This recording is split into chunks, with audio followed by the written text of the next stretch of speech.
لله نحمده ونستعينه ونستغفره ونعوذ بالله من شرور أنفسنا ومن سيئات أعمالنا من يهده الله فلا مضل له ومن يضلله فلا هادي له وأشهد أن لا إله إلا الله وحده لا شريك له وأشهد أن محمدا عبده ورسوله أما بعد فإن خير الحديث كتاب الله وخير الهدي هدي محمد صلى الله عليه وسلم وشر الأمور محدثاتها وكل محدثة بدعة وكل بدعة ضلالة وكل ضلالة في النار فأعوذ بالله السميع العليم من الشيطان الرجيم بسم الله الرحمن الرحيم يا أيها الناس اتقوا ربكم الذي خلقكم من نفس واحدة وخلق منها زوجها وبث منهما رجالا كثيرا ونساء واتقوا الله الذي تساءلون به والأرحام إن الله كان عليكم رقيبا يا أيها الذين آمنوا اتقوا الله حق تقاته ولا تموتن إلا وأنتم مسلمون يا أيها الذين آمنوا اتقوا الله وقولوا قولا سديدا يصلح لكم أعمالكم ويغفر لكم ذنوبكم ومن يطع الله ورسوله فقد فاز فوزا عظيما. برادران اسلام، اسلامی ماں اور بہنوں، ساری تعریفیں، کبریائی، بزرگی، بڑائی، عز و شرف، جاہ و جلال صرف اس اللہ رب العالمین کے لیے لائق و زیبا ہے جس نے تمام مخلوقات کو پیدا کیا.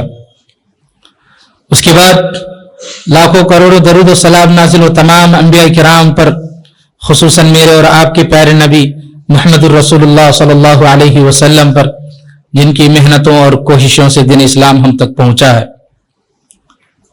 حضرات و خواتین، آج کی تاریخ 11 ذی الحجہ ہے.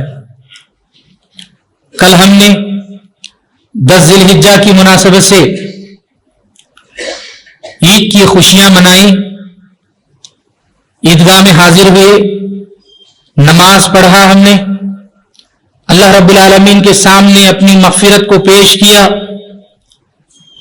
دعائیں کی، قربانی دیا، اور اللہ رب العالمین کا شکر بجا لاتے ہوئے ہم نے لوگوں میں گوشت بانٹا بھی، کھایا بھی، اور غریبوں میں بھی تقسیم کیا.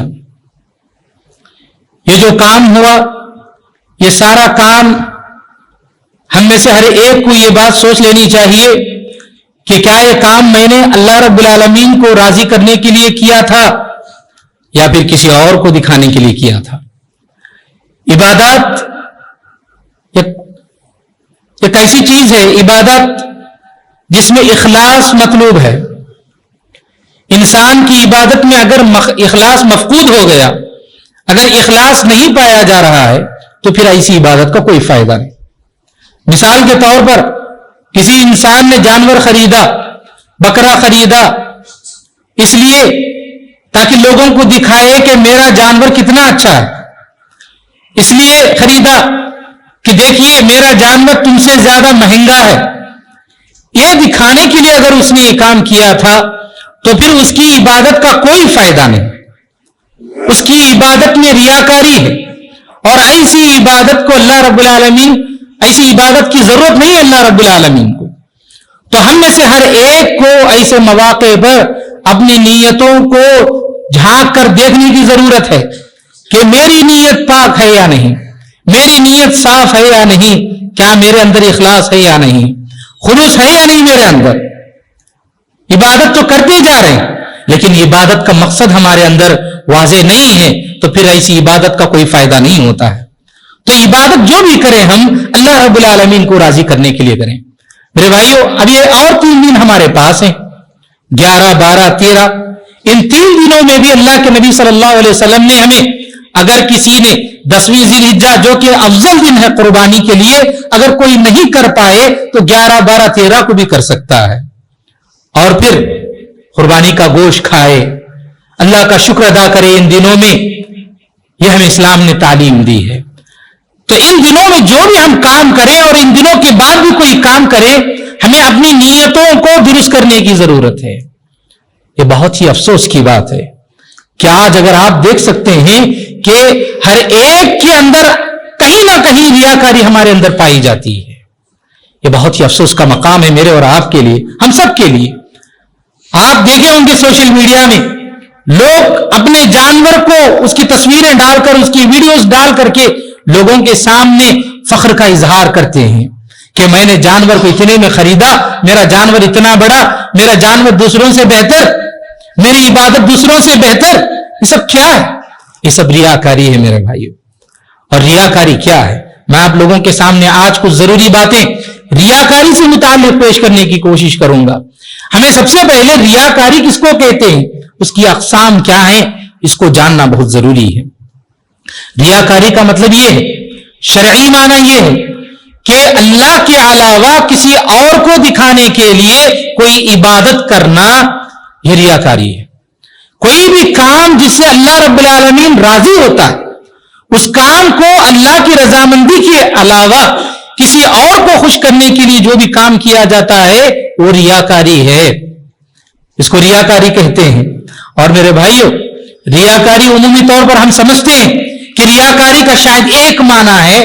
نہیں, ریاکاری کی مختلف صورتیں ہیں. ریاکاری کی بہت ساری اقسام ہیں. بہت سارے لوگوں کو اس کا معنی نہیں معلوم ہوتا, اس کی اقسام نہیں معلوم ہوتی ہیں. اس لیے ہم میں سے کئی افراد, میں بھی اور آپ بھی, بہت سارے مواقع ریاکاری کی جو مختلف اقسام ہیں اس میں پڑ جاتے ہیں. آئیے جانتے ہیں بعض اقسام, اس کی بعض صورتیں. پہلی صورت تو یہ ہے کہ منافقین جو اللہ کے نبی صلی اللہ علیہ وسلم کے زمانے میں تھے, ان کا جو نفاق تھا, ان کی جو ریاکاری تھی, وہ سب سے بڑی ریاکاری تھی. وہ اپنے دلوں میں شرک رکھتے تھے, لیکن مسلمانوں کے سامنے آ کر, نبی صلی اللہ علیہ وسلم کے سامنے آ کر توحید کا اظہار کرتے تھے, جبکہ اندرونی طور پر منافق تھے, اندرونی طور پر مشرک تھے, کافر تھے. یہ سب سے بڑی ریاکاری تھی. اللہ کے نبی صلی اللہ علیہ وسلم اور مسلمانوں کو دکھانے کے لیے نماز پڑھتے تھے. وَإِذَا قَامُوا إِلَى الصَّلَاةِ قَامُوا كُسَالَىٰ يُرَاءُونَ النَّاسَ وَلَا يَذْكُرُونَ اللَّهَ إِلَّا قَلِيلًا. جب کبھی وہ نماز پڑھتے تو نماز سستی کے ساتھ پڑھتے.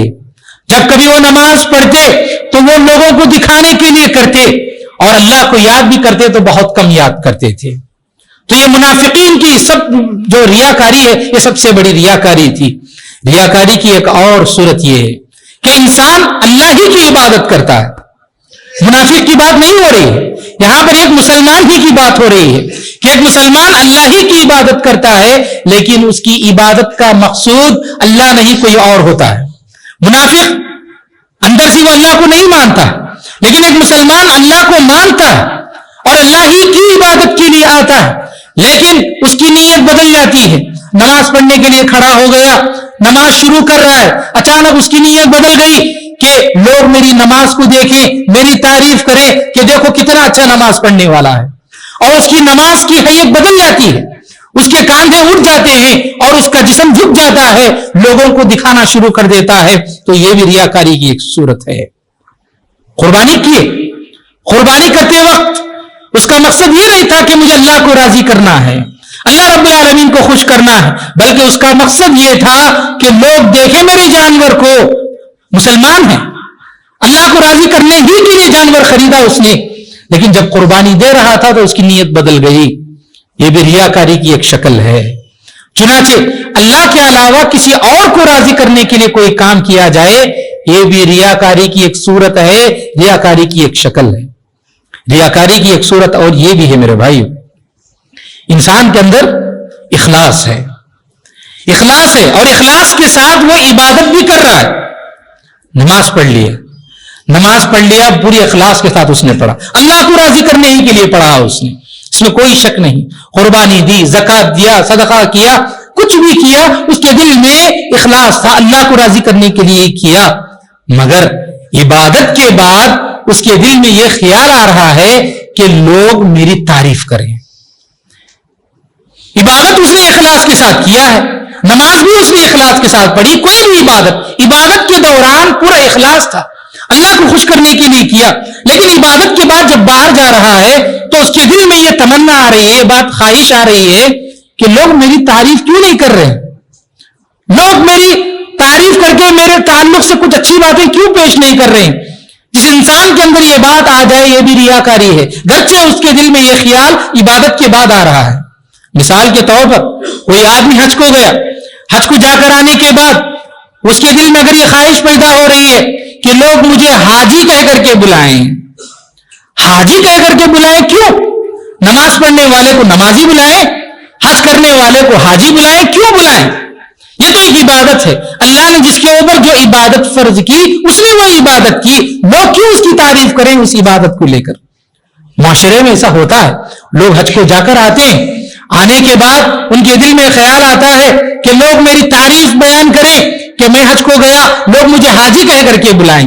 اگر کوئی اس کو حاجی کہہ کر نہیں بلاتا ہے تو اس کے دل کو تکلیف ہوتی ہے، وہ غصہ کرنے لگتا ہے، اور جہاں کہیں اس کو نام لکھنے کے لیے کہا جاتا ہے وہ اپنے نام کے ساتھ حاجی کا نام لگاتا ہے، اور لوگ جب اس کو انوائٹ کرتے ہیں کسی جگہ پر تو نام لکھ کر کے انوائٹ کرتے ہیں کہ حاجی فلاں محمد صاحب، حاجی فلاں عبداللہ صاحب۔ جو لوگ حاجی کہہ کر کے بلاتے ہیں یہ بھی غلط ہے، اور جن کو بلایا جاتا ہے انہیں چاہیے کہ سامنے والے سے کہے کہ بھائی میرا نام محمد ہے، میرا نام عبداللہ ہے، آپ میرے نام سے مجھے بلائیے، حاجی کہہ کر کے مت بلائیے۔ آپ نماز پڑھتے ہیں، کوئی آپ کو بلائے نمازی، کیا آپ کو اچھا لگے گا؟ اچھا نہیں لگے گا۔ میرا نام محمد ہے، محمد کہہ کر کے بلائیے، کیوں نمازی کہہ کر کے آپ مجھے بلا رہے ہیں؟ زکات دینے والے کو کیا ہم زکات دینے والا کہہ کر بلائیں گے؟ نہیں۔ ویسے ہی حج بھی ہے، ویسے ہی دوسری عبادتیں بھی ہیں، تو کسی عبادت کی طرف نسبت دیتے ہوئے کسی آدمی کو بلایا جائے اس کی تعریف میں یہ غلط ہے، اور جس کو بلایا جا رہا ہے اس آدمی کو چاہیے کہ اس سے روکا جائے، ورنہ اس کے اندر ریاکاری کے امکانات ہوں گے۔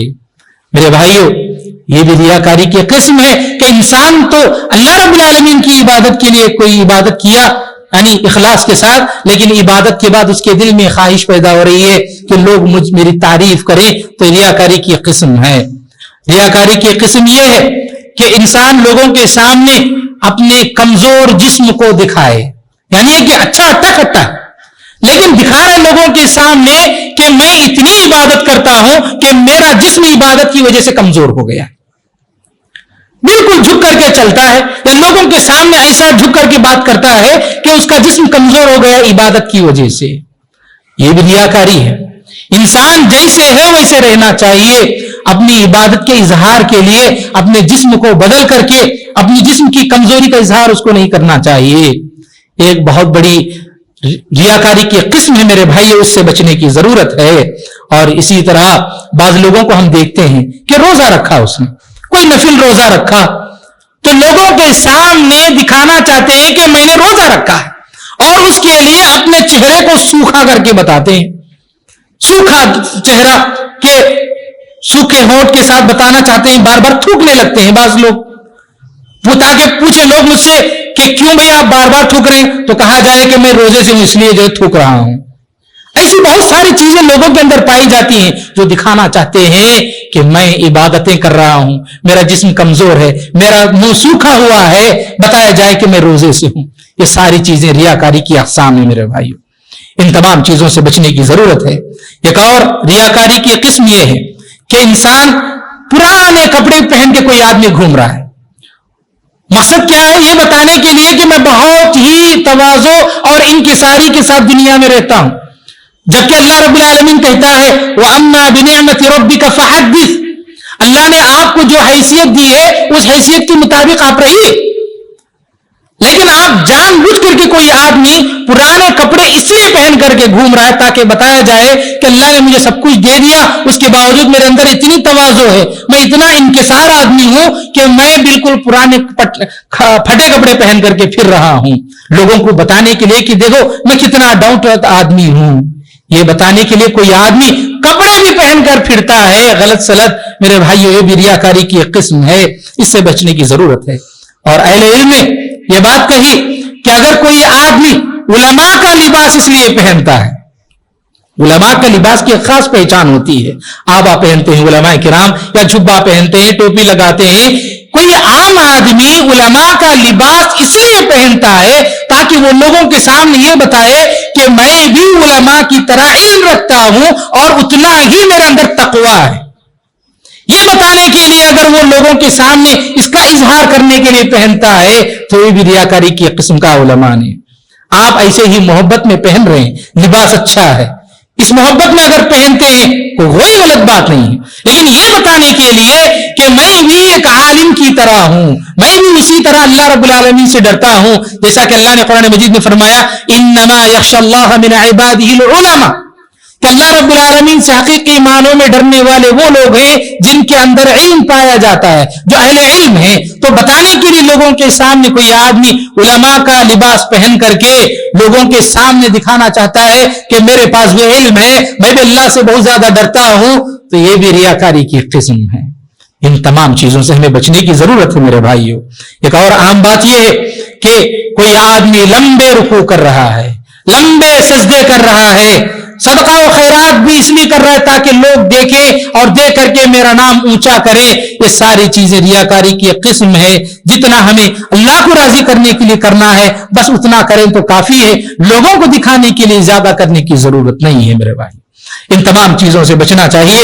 اور ایک بات یہ ہے, بعض لوگ لوگوں کے سامنے جان بوجھ کر اپنی تعریف کرنے کے بجائے, اپنی تو تعریف نہیں کرنا ہے لیکن اپنے مذمت بھی پیش نہیں کرنا ہے کہ میں تو ایک گنہگار آدمی ہوں, میں تو ایک ایسا آدمی ہوں جو ہمیشہ گناہ کرتے رہتا ہے, میں غلط آدمی ہوں, میں صحیح آدمی نہیں ہوں. لوگوں کے سامنے جان بوجھ کر بعض لوگ خود اپنی مذمت پیش کرتے ہیں تاکہ لوگ سوچیں کہ دیکھو کتنا نیک آدمی ہے, کتنا تقوی والا آدمی ہے, ہمیشہ اپنی غلطیاں پیش کرتے رہتا ہے, اپنی تعریف نہیں کرتا ہے بلکہ ہمیشہ اپنے گناہوں کو پیش کرتا ہے, کتنا نیک انسان ہوگا, لوگ میری تعریف کریں. اس لیے لوگ کیا کرتے ہیں, بعض لوگ اپنی مذمت پیش کرتے ہیں کہ بھئی میرے جیسا ایک گنہگار آدمی کیا آپ کے پاس آئے, کیا آپ سے ملے, میں تو بہت ہی گنہگار آدمی ہوں. لوگ اس طرح کی مذمت پیش کرتے ہیں لوگوں کے سامنے, یہ غلط بات ہے.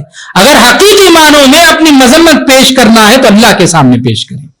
اپنے گناہوں کو پیش کرنا ہی ہے تو اللہ کے سامنے پیش کریں کہ اللہ میں نے فلاں گناہ کیا ہے, اللہ تو میری مغفرت فرما. کیوں ہم لوگوں کے سامنے پیش کریں اپنے گناہوں کو, کیوں ہم اپنی مذمت پیش کریں لوگوں کے سامنے. چنانچہ میرے بھائیوں یہ بھی ریاکاری کی ایک قسم ہے, اس سے بچنے کی ضرورت ہے. اور ایک بات یہ ہے, ایک قسم یہ بھی ہے کہ آدمی چھپا چھپا کر نیکیاں کرتا ہے, بہت اچھی بات ہے. آدمی جتنا چھپا چھپا کر نیکیاں کرے اس نیکی میں اتنا وزن پایا جاتا ہے, کیونکہ اس کے عمل کا تعلق اس کے اور اللہ کے درمیان ہوتا ہے, کسی تیسرے انسان کو نہیں معلوم ہوتا ہے. بہت اچھی بات ہے.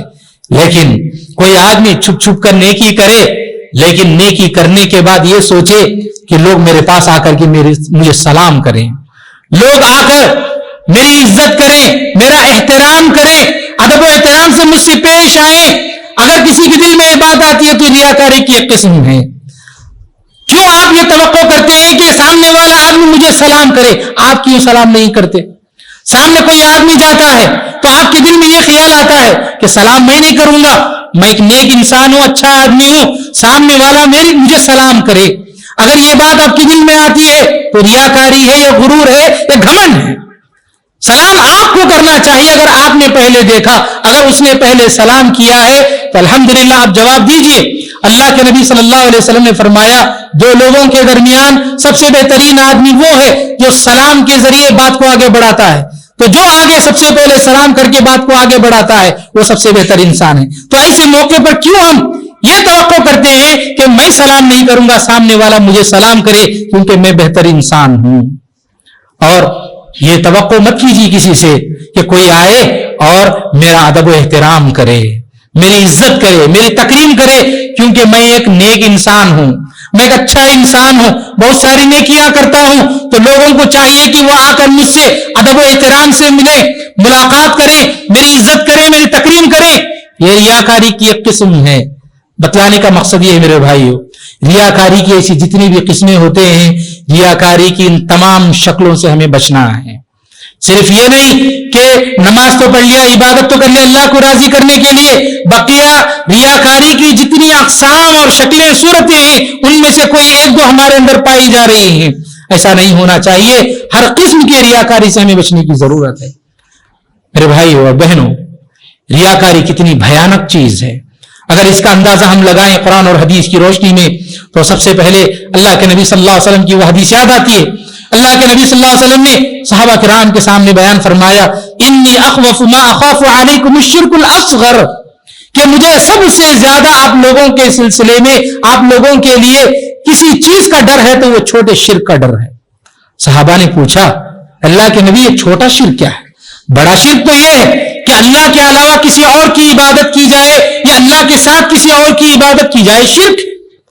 لیکن یہ چھوٹا شرک کیا ہے؟ صحابہ نے پوچھا تو اللہ کے نبی صلی اللہ علیہ وسلم نے فرمایا چھوٹا شرک یہ ہے کہ الریا،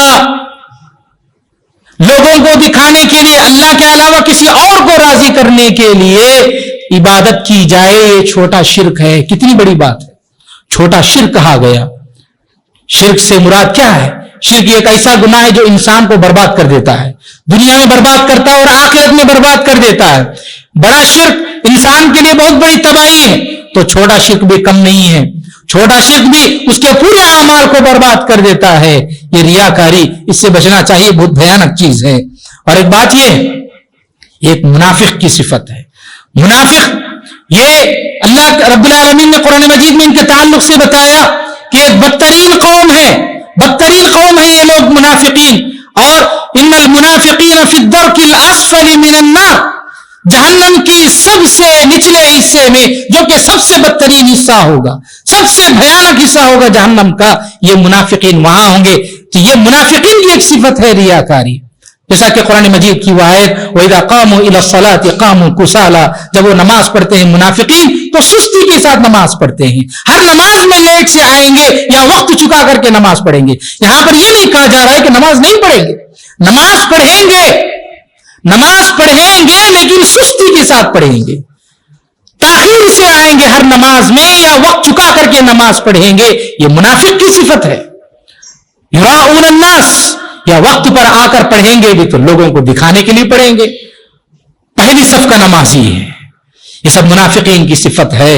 میرے بھائیوں اس سے بچنے کی ضرورت ہے. کتنا بھیانک یہ سب ساری چیزیں ہیں. دیکھیے ایک اور اس کی یہ کتنا خطرناک ہے. یہ ریاکار کتنی بھیانک چیز ہے، اس اندازہ لگائیے کہ ریاکار انسان شیطان کا دوست ہوتا ہے، شیطان کا دوست ہوتا ہے.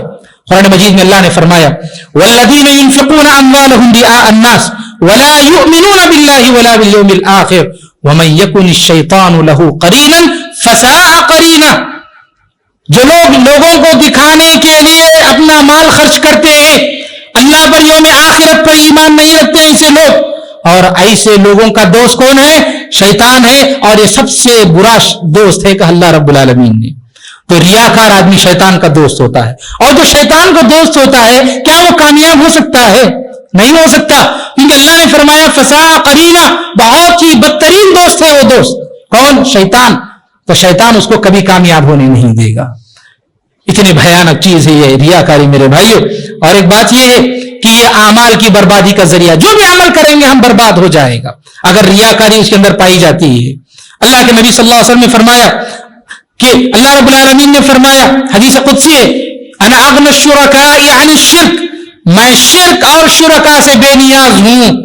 جو بھی شرک کر رہے ہیں ان سے بے نیاز، جو شرکا جن کی عبادت کی جا رہی ہے ان شرکا سے میں بے نیاز ہوں. من عمل عملا اشرک فیہ معی غیری، جو بھی آدمی کوئی بھی عمل کرے گا اور اس عمل میں وہ میرے علاوہ کسی اور کو شریک کرے گا، تو فرمایا ترکتہ وشرکہ، تو میں اس کو بھی چھوڑ دیتا ہوں اور اس کے شرک کو بھی چھوڑ دیتا ہوں. یعنی مطلب یہ ہے کہ اس نے جو بھی عمل کیا اللہ رب العالمین اس کے عمل کو قبول نہیں کرے گا، اللہ رب العالمین اس کے عمل کو ضائع کر دے گا. کتنی بڑی بات، کتنی بڑی دھمکی یہاں پر دی گئی کہ آپ عمل کر رہے ہیں، نیک عمل کر رہے ہیں، لیکن آپ کے عمل میں ریاکاری ہے، تو اللہ رب العالمین نے کہا کہ میں اس کے عمل کو چھوڑ دے رہا ہوں، میں اس کے عمل کو قبول نہیں کروں گا. تو یہ اعمال کی بربادی کا ذریعہ ہے. اپنے اعمال کا جائزہ لینے کی ہمیں ضرورت ہے میرے بھائیوں.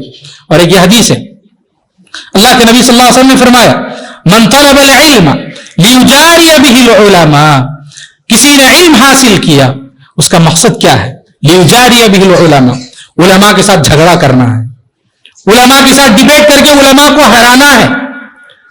اس مقصد کے تحت، اس نیت کے ساتھ اگر وہ کوئی علم حاصل کرتا ہے، اور لیماری به السفہاء، یا بیوقوفوں کے ساتھ جھگڑا اس کو کرنا ہے. مطلب یہ کہ جس کے پاس علم نہیں خامخواہ کی باتیں کرتا ہے اس سے جا کر کے بس جھگڑا کرنا، سمجھانا اس کا مقصد نہیں، لوگوں کے ساتھ جھگڑا کرنا یا پھر علماء کے ساتھ جھگڑا کرنا علماء کو ہرانے کے لیے مسائل میں، اس لیے اگر علم حاصل کرتا ہے او یصرف به وجوه الناس الیہ، یا پھر لوگوں کی نظروں کو اپنی طرف مائل کرنے کے لیے، ان کی توجہ کو اپنی طرف مائل کرنے کے لیے علم حاصل کرتا ہے، ادخلہ اللہ النار، اللہ رب العالمین اس کو جہنم میں داخل کرے گا۔ تو علم حاصل کرنے کا ایک مقصد ہونا چاہیے۔ آپ جمعہ کا خطبہ سن رہے ہیں، کوئی درس سن رہے ہیں، کوئی کتاب پڑھ رہے ہیں، کہیں سے بھی علم حاصل کر رہے ہیں، اس کا مقصد یہ ہونا چاہیے کہ میں اپنی اصلاح کروں، اپنے گھر والوں کی اصلاح کروں، لوگوں کی اصلاح کروں، اللہ رب العالمین کے لیے میں علم حاصل کروں۔ اگر میرے اندر یہ پایا جا رہا ہے کہ میں فلاں عالم سے جا کر فلاں مسئلے میں جھگڑ کر کے فلاں عالم کو میں نیچا دکھاؤں، یا لوگوں کے ساتھ جھگڑا کر کے لوگوں کو نیچا دکھاؤں، اصلاح مقصد نہیں ہے، یا پھر لوگوں کی توجہ اپنی طرف مائل کرنے کے لیے علم حاصل کر رہا ہے کوئی آدمی، تو اللہ رب العالمین ایسے آدمی کو جہنم میں داخل کرے گا۔ ریاکاری ہے میرے بھائیوں، یہ سب ان سب سے بچنا چاہیے۔ کتنی بھیانک چیز ہے کہ ایسی ریاکاری انسان کو جہنم میں لے جائے گی۔ اور ایک بات یہ ہے کہ جو آدمی شہرت کا لباس پہنتا ہے، شہرت لوگوں کے سامنے دکھانے کے لیے کہ دیکھو میں کتنا بڑا آدمی ہوں، شہرت کا لباس اس لیے نہیں پہنتا ہے کہ اللہ نے مجھے نعمت دی ہے تو پہن رہا ہے، کوئی آدمی اس نیت کے ساتھ پہنتا ہے کہ اللہ نے مجھے نعمت دی، میں پہن رہا ہوں، میں استعمال کر رہا ہوں، تو کوئی غلط بات نہیں ہے، لیکن لوگوں کو نیچا دکھانے کے لیے کہ تو فقیر ہے، تیری کوئی حیثیت نہیں، لیکن میرے پاس فلاں چیز ہے میں استعمال کر رہا ہوں، اس نیت کے ساتھ اگر وہ کر رہا ہے تو پھر قیامت کے دن اللہ رب العالمین اس آدمی کو ذلت کا لباس پہنائے گا۔ ذلت کا لباس اس کو قیامت کے دن اللہ رب العالمین پہنائے گا۔ دنیا میں شہرت کا لباس اس نے پہنا تھا، لیکن قیامت کے دن اللہ رب العالمین ذلت کا لباس پہنائے گا اس کو۔ یہ ساری چیزیں بھیانک چیزیں ہیں میرے بھائیوں، ان سب سے بچنے کی ضرورت ہم سب کو کیا کرنا ہے۔ دو تین ضرور باتیں ہمیں یاد رکھنی چاہیے۔ سب سے پہلی بات تو یہ ہے کہ ہمیں ریاکاری کی جتنی بھی اقسام صورتیں ہیں ان سب کو معلوم کرنا ہے اور ہر ایک قسم سے بچنے کی کوشش کرنا ہے۔ ایک دو نہیں، جتنی بھی ریاکاری کی صورتیں ہیں سب سے بچنا ہے، اور صرف اللہ رب العالمین کو راضی کرنے کے لیے کوئی بھی کام کرنا ہے۔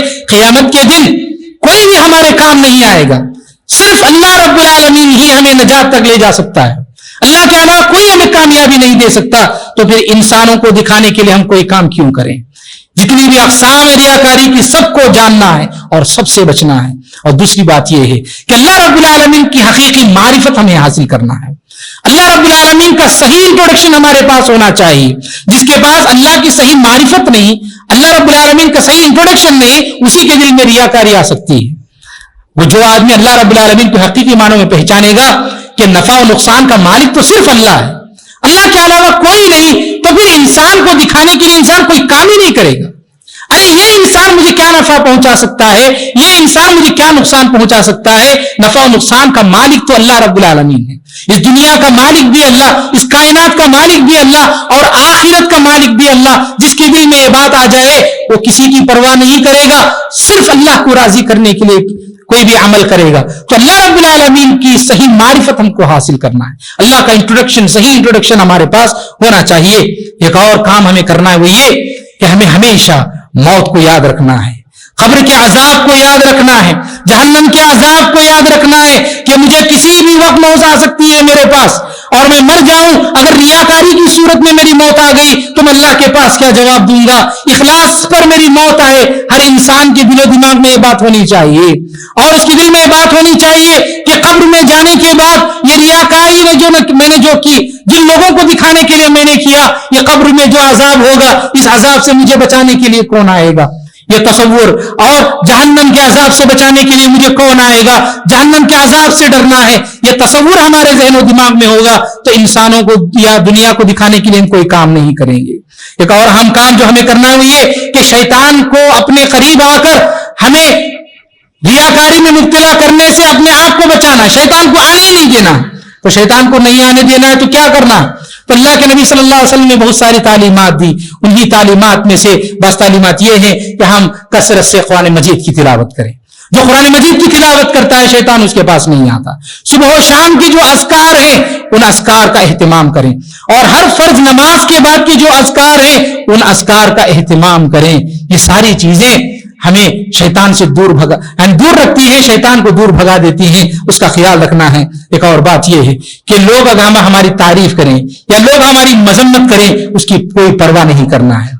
لوگ میری تعریف کریں کہ میں اچھا انسان ہوں، بہت بڑا انسان ہوں، لوگوں کی تعریف کا ہمارے پاس اس کا کوئی جو ہے اعتبار نہیں ہونا چاہیے۔ لوگ مجھے برا بھلا کہیں کہ تو برا انسان ہے، خراب انسان ہے، اس کی مذمت کا کوئی اعتبار نہیں ہونا چاہیے۔ میں جو کام کر رہا ہوں اس کام سے میرا رب راضی ہوتا ہے، تو کسی کی مذمت، کسی کی تعریف کا کوئی اعتبار ہمیں نہیں ہونا چاہیے۔ آخری بات یہ ہے کہ اچھی موت کا خیال ہمیں اپنے دل میں ضرور رکھنا چاہیے۔ سوء خاتمہ، بری موت جو ہوتی ہے اس کا خیال ہمیں رکھنا چاہیے کہ سوء خاتمہ، بری موت مجھے نہ آئے، موت جب آئے تو اچھی موت آئے۔ چنانچہ ہم سب کو میرے بھائیوں ریاکاری کی جو بھی چیزیں ہیں، ریاکاری کی اقسام، ان سب سے بچنا ہے، اخلاص اپنے اندر پیدا کرنا ہے، جو بھی کام کریں اللہ کو راضی کرنے کے لیے کرنا ہے۔ رب العالمین سے دعا ہے کہ اللہ تعالی ہم سب کو اپنے ہر عمل میں اخلاص پیدا کرنے کی توفیق نصیب فرمائے، ریاکاری سے بچنے کی توفیق نصیب فرمائے۔ رب العالمین ہمارے گناہوں کی مغفرت فرما، اللہ ہمارے نیک کاموں کو قبول فرما، اللہ ہم نے جو قربانی دی، جو بھی عبادتیں ہم نے کی، اللہ ہماری ان عبادتوں کو قبول فرما۔ رب العالمین جو بیمار ہیں اللہ انہیں شفا کاملہ اور عاجلہ عطا فرما، اللہ جو قرض دار ہیں اللہ ان کے قرضوں کو آسانی سے ادا کرنے کے اسباب مہیا فرما، اللہ ہمارے مرحومین کی مغفرت فرما۔ رب العالمین جب تک ہم اس دنیا میں رہیں کتاب و سنت کے مطابق زندگی گزارنے کی توفیق نصیب فرما، جب موت آئے خاتمہ بالخیر نصیب فرما۔ آمین واخر دعوانا الحمدللہ رب العالمین۔ ربنا تقبل منا انك انت السميع العليم وتب علينا انك انت التواب الرحيم برحمتك يا ارحم الراحمين، الحمد لله رب العالمين۔